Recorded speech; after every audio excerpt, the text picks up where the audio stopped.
Hey guys, so today Catherine and I are coming on and we're talking about fermentation. It makes a huge difference on your nutritional uptake and how well you can utilize that food. So today Catherine is going to show a very high-tech way of doing it that helps you to keep your food safer to eat. Even traditionally, things like sauerkraut and kimchi would have been kept in the ground in winter. You wouldn't have necessarily had them outside in the summer. They're considered like a winter type of a food unless you're going to eat them faster. So there are some really special tools that you can now get that make it so you don't have to babysit your food as much. We're all super, super busy. And having these tools allow you to leave them in the fridge, not have to burp them, not have to babysit them, and know that they were safe and that they were cured correctly. Right.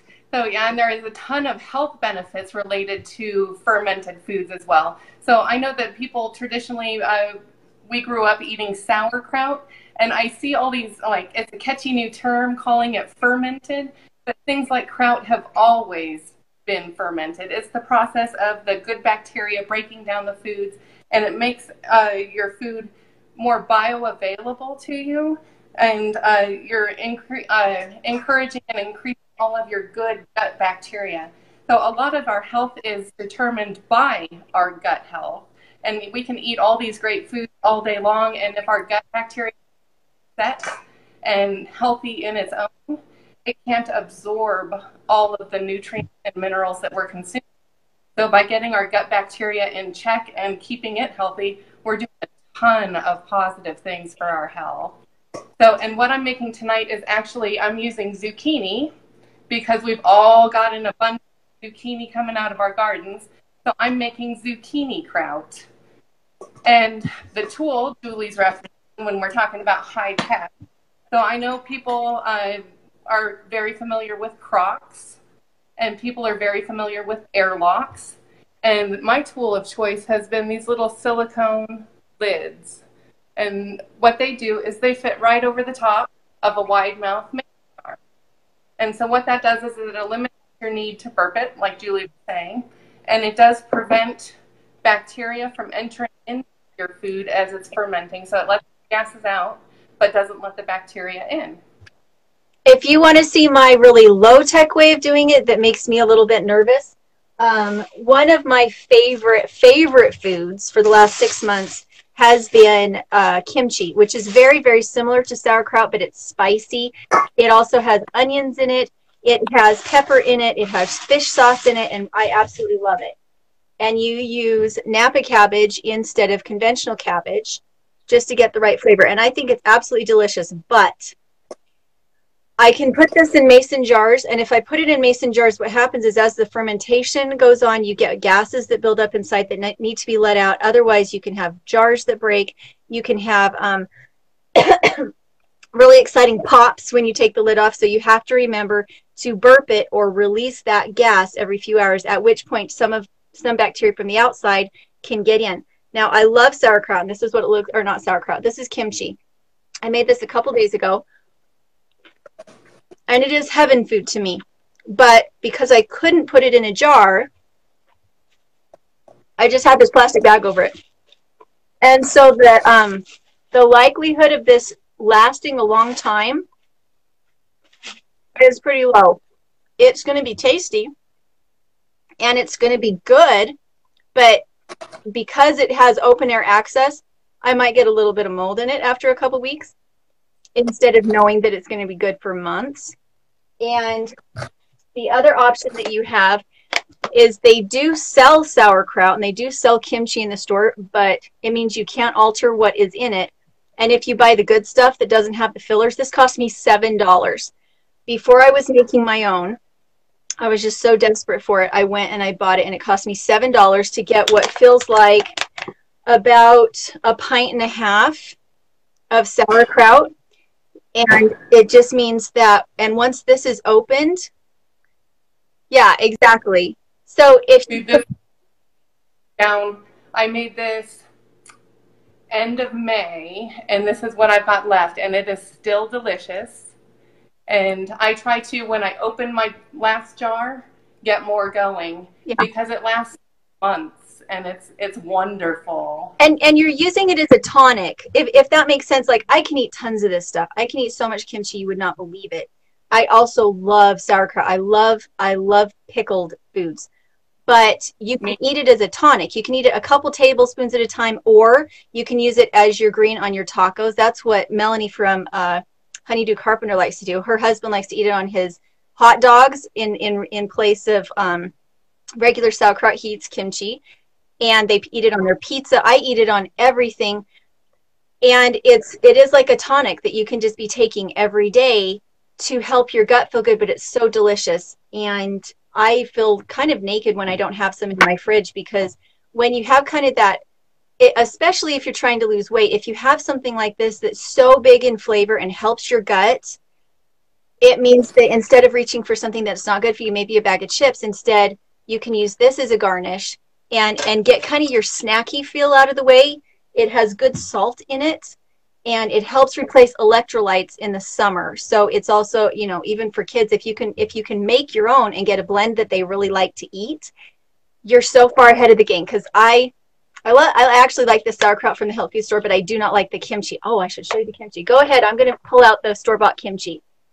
Well, talking about electrolytes and using it as a snack, that's my preferred time. I come in from the garden or working with the animals, and I just need something, because you're just feeling a little tired, a little run down, a little off. And kraut is like this, or kimchi is this perfect go-to. And it's like this little boost of energy and boost of probiotics and boost of health, and it makes you feel good. And we should stop for a second and say hi to everybody. Tom Brown is here, Mitch Smith is here, Mardella, Linda, and Mary. I saw Mary. I saw Tom say hi. Hello all, we're not ignoring you. Darlene is here. Stephen is here. Okay, so I wanted to show you the difference. There's a huge difference between store-bought kimchi and homemade kimchi. Now, part of the loveliness of kimchi and sauerkraut is that crunch, the texture that you get. And when they do store-bought kimchi, like you saw how big that piece was of that cabbage from before. And this is the size of the cabbage and the onions that they have in this. And it's cut up and almost ground up to where it's okay. But this is not my favorite.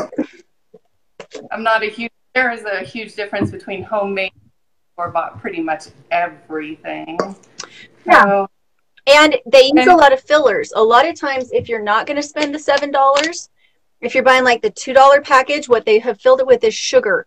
They have put a start in it, or they put whey in it, and you don't know the source of that whey. It wasn't, you know, if you're not adding the whey yourself, it could come from a dairy that has all sorts of fun things in it. But what you add when you're making homemade is salt and your veggies. Yep. So that's all I was just going to tell everybody. So what I'm doing here, I shredded my zucchini. Oh, and then I'm using, this is called a pickle packer. And so what I'm doing is I'm smushing it to release the liquids in it. Because when you ferment, you want to have lots of liquid. You don't want just your food in here. You want to have some sort of liquid covering up your food. And that's going to discourage bacterial growth, the bad bacteria. And that's part of your fermenting, your brine is what it is. And so, like Julie said, you've got vegetables and you've got salt. And that's really what fermenting boils down to, is whatever it is that your stock is, your salt, and thyme. And it's don't pay for it at the store, make your own. It is so ridiculously easy. Well, and if you have kids that are sensitive to certain foods, it may be hard to find. For instance, you can make kimchi and you can use regular cabbage. You can also use radishes. You can take radishes and make your kimchi out of that. And it means that whatever you have in abundance, all it is it's a pickle. But it's not a pickle that is canned. Like a lot of people think of pickles as something you would hot pack can. But this is a living food. It has not been cooked. What is keeping it safe to eat is that lactobacillus. All of that salt in there is keeping it safe, because it only is all that salt only allows salt-loving bacteria. It keeps all the other bacteria out and doesn't let it thrive. And so that's what I love about it. is its flexibility. And somebody else had asked what it tastes like. So it just tastes like a really, really good pickle. And the nice thing is it maintains its crunch. One of the things that makes a regular pickle get soggy, like a home canned pickle, is that it was cooked. When in order to seal that jar down, you're cooking the pickle. With these, I actually add these to my cooking. If I'm going to make a noodle dish, if I'm going to make stir fry, I'll add a cup of kimchi to give that salt. So rather than salting my food, I'm adding kimchi to my food. And traditionally, that's one of the ways that they did season their food, because another food that's fantastic, let's see if I can find my book. Another food that's fantastic that's preserved with salt is your bacon, your pork, your ham. And they also are preserved the same way. The salt encourages a good bacteria that loves salt, and all the other bacteria can't survive in that high salt concentration. It just can't survive. And so traditionally, these kind of, like you hear about salt pork. Salt pork was able to stay good in these barrels at high heat because there was so much salt in it, and they didn't use it as like big chunks of meat like we do. They would put it into recipes, and it was the flavoring that was added to the recipes. It wasn't these enormous pieces of meat. Oh, I have, talking about salt as a preservative, I have rabbit hides in our barn that all I've done, because I am one of those, like I have a million projects on my plate and I have all these intentions of doing things and they don't always necessarily. And so tanning rabbit hides has been on my list of stuff to do. And I have hides out there that all I've done was rub them really thick with salt and preserve them well enough that there is no issues with flies or dehydration. And so it is, salt is an ultimate preserver and encourager of good bacteria and discourager of bad bacteria. Exactly. And like Julianne, and electrolytes, yeah. So there's been this whole push to reduce sodium in our diets, and I think that we need more salt in our diet.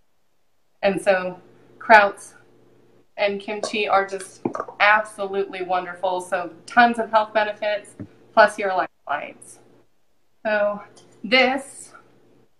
I've got everything packed in there, and I don't have quite enough. It will release liquids over the next several days, and so it will build up. You want liquid at least half an inch above your food surface here, and you'll watch it over the next couple days so that if it starts absorbing, you can always add a little bit more water. You want to taste test it and make sure that it's not too salty at this point, because you can add a little bit more water to reduce that. But check your salt at this point, because it will give you an accurate reflection of what it's going to taste like several weeks from now. But it will get a little more sour. So I'm going to add a little bit of water to this, and then I will show you this cool little gadget. So I'll be right back. Okay. So you'll see there's two different methods. If you've seen my video about kimchi, you'll see that I'm rough cutting everything, and I soak them in salt for about 8 hours. But then I rinse the salt off, and then I add a starch, kind of like a gravy to it that's been cooled. And so you can use the same tool. The process is the same. The recipe can be very, very different. The flavors turn out quite different depending on what you add into them. And that's the beauty, is that if you don't care for sauerkraut, you can do kimchi. If you don't care for kimchi, you can do radish kimchi. You can do squash kimchi. You can do regular cabbage kimchi. You can, I mean, really the sky's the limit. And what we probably need to do, and I didn't think of this until I saw the difference between our recipes, Catherine, is we probably need to each write down our recipe and go put it on the Etsy store. Oh, that's a thought. Because I hadn't thought of that. I hadn't thought about that either. So yeah, speaking of which, we've got all sorts of fun recipes over there. I know you were talking about ricotta the other day. I call the exact same recipe. I call it farmer's cheese. I've also heard it called acid cheese. I think it's one of those products that's the cheese of many names. So, and I had taught a class here locally on how to make farmer's cheese.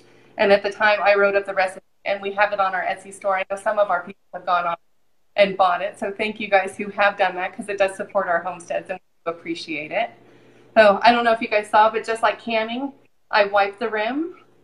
So you put down the silicone lid, put on your regular mason jar canning ring, tighten it, and it will sit on the counter for the next couple. I'll keep an eye on it.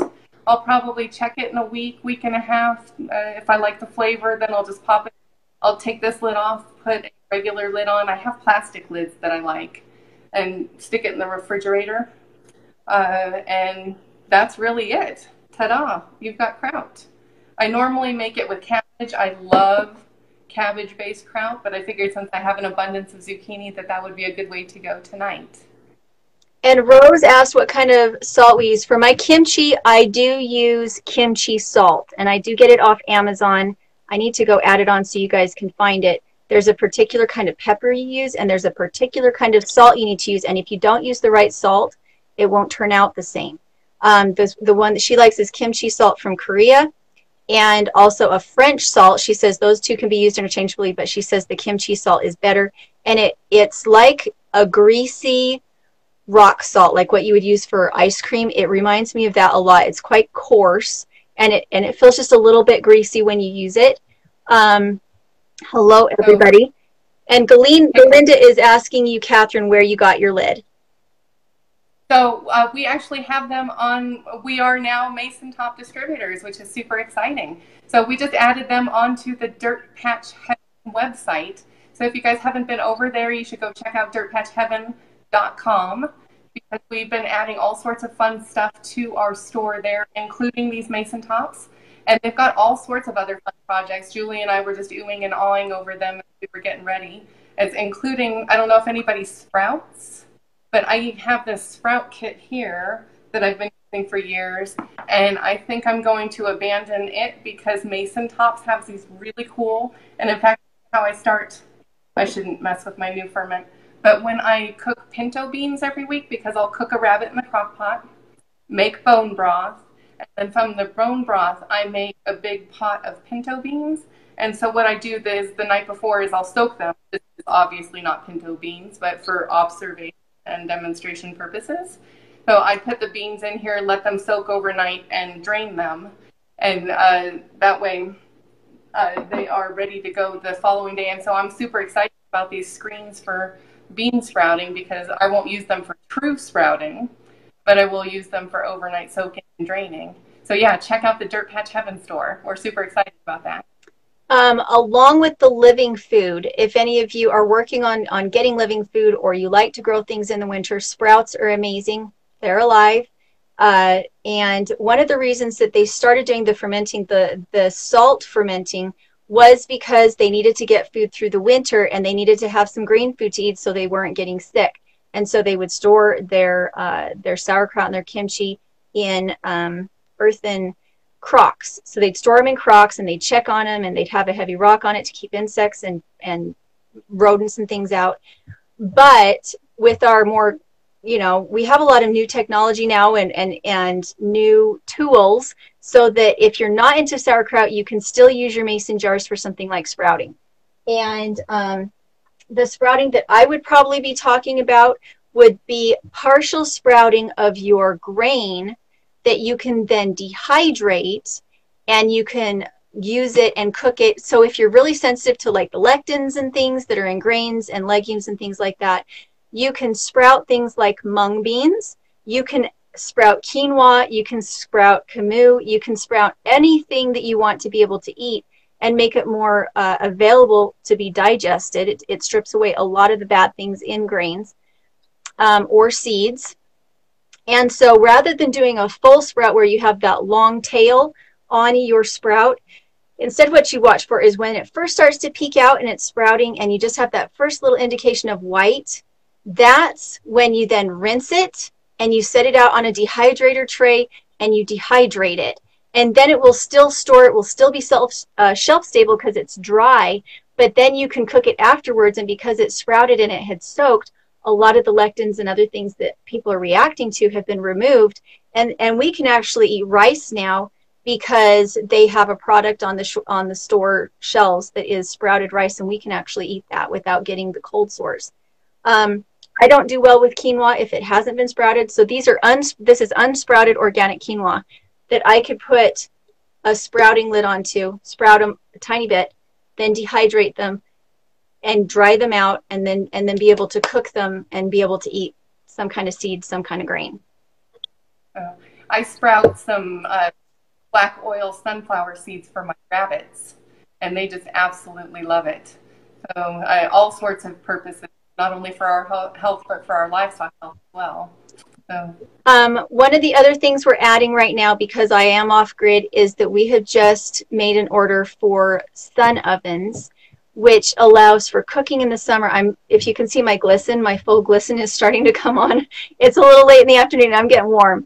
And so any cooking that I don't have to do in the house is a blessing. I do have an open air dehydrator outside, but it doesn't get warm enough to actually dehydrate things like meat or to dehydrate things like sprouted seeds to get the temperature up enough that things will dry out. And so we have just added on solar ovens. We're going to be doing some videos showing you how to use one. And this one is coming with the dehydrator kit in it. And so one of the projects I really want to show is how to sprout and then dehydrate your living grains and your living seeds. So we also have that on the Dirtpatcheaven site right now. And we were both excited about it, so we'll both be getting one to showcase, because if you're into summer cooking and if you're into not using a lot of electricity, like if you're in California, you're getting a lot of brownouts right now or even blackouts, having these kind of tools so that you can cook dinner without having to deal with propane, without having to do with a fire, without needing electricity. It saves you in your pocketbook, but it also saves you in your sweat equity and being able to cook outside. So yeah, we don't have an air conditioner on our home, and we live in the Southwest. We do live in an alternative built home. We've got lots of the house itself is built out of concrete, 12 inches thick, so we've got a lot of insulation.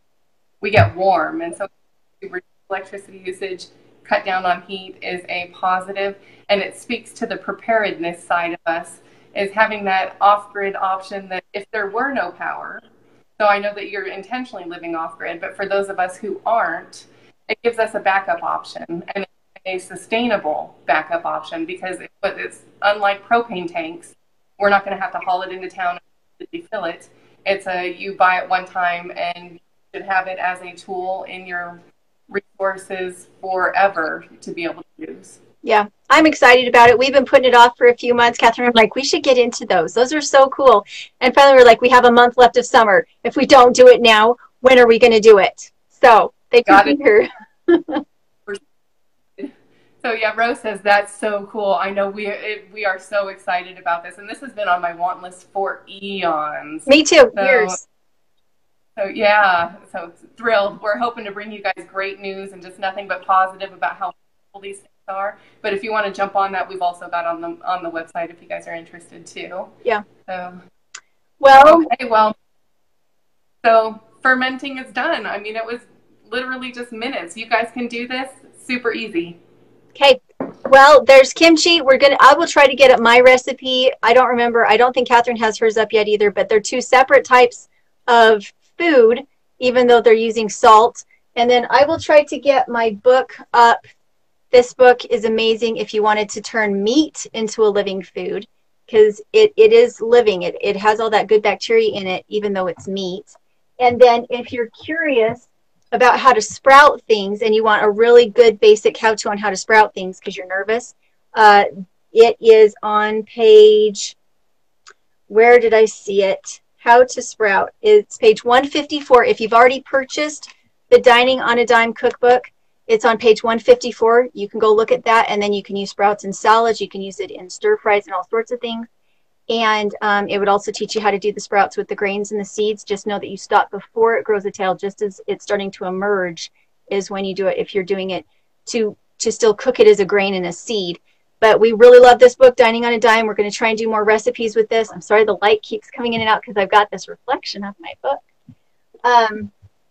The lids will make it so it's a no guess thing. The silicone lids make it so that instead of me having to worry that my jar is going to explode or that it's going to pop really loud or that I'm going to forget about it, which that's what this would be. If I leave it with a regular lid, it would be building pressure. And so what I've had to do is either buy it myself at $7 or $8 a package, or make it myself and just line it with plastic and cross my fingers that it'll make it for 2 weeks. But if you make it the right way, it'll last for a year. A year. I've eaten some that's a year old and it's delicious. The flavor deepens more than it is when it's super fresh. I like it when it's really fresh, and I like it when it's aged. It tastes it's like a cheese. As a young age, it tastes delicious, but it deepens in complexity the older it gets. So if you have something like the silicone lids, it allows you to mature your food. So make sure to go check out dirtpatcheaven.com. It's in our shop, and I think it's under tools for self-reliant living. I think if you do the drop down under shop, that's where you'll find it. And we're going to try and get more of the products up. As we test them, we want to make sure that they're the products we really believe in. So make sure to go check that out. And do you have any other shows coming up this week, Catherine? Oh, Nick, and in fact, we've been talking about electrolytes. So I don't know if you guys have been catching our shows with Nick the paramedic. He has got all sorts of information about classes that we can take now in order to be better prepared as far as handling medical emergencies if they were to occur. And this week we are talking about being hyperthermic, which is heat stroke and or heat exhaustion, and how to treat it on the homestead. And so one of the topics we will be discussing is electrolytes. And so this is electrolyte in food form, and we will be discussing other forms of electrolyte and things you should be watching for as far as heat stroke and exhaustion on the homestead. So that'll be Friday, 5:30 Mountain Standard Time here on Dirtpatcheaven on Facebook. Perfect. And I will be Saturday at 10 o'clock Mountain Time, and we haven't decided yet. We might do some cooking. We might do some spinning. We need to sit down and talk about what topic we're going to cover for Saturday, but we will be here and we will be teaching something. And I think we're good to go. I'll go put those links up in the description. I meant to do them when we first started, and I didn't. It left my mind because I was thinking kimchi, so I will go and make sure to do that. And Heidi said not Gatorade. Yeah, don't do Gatorade. Poison. Yeah. So make it yourself. It's so easy, guys. You have the solutions in your pantry. We can be making the stuff, feeding our families healthy. We don't have to buy it at the store. We don't have to eat these preservatives. It's so easy. So yeah, no Gatorade. We're going to learn to make it ourselves. All right, and we'll talk at you later.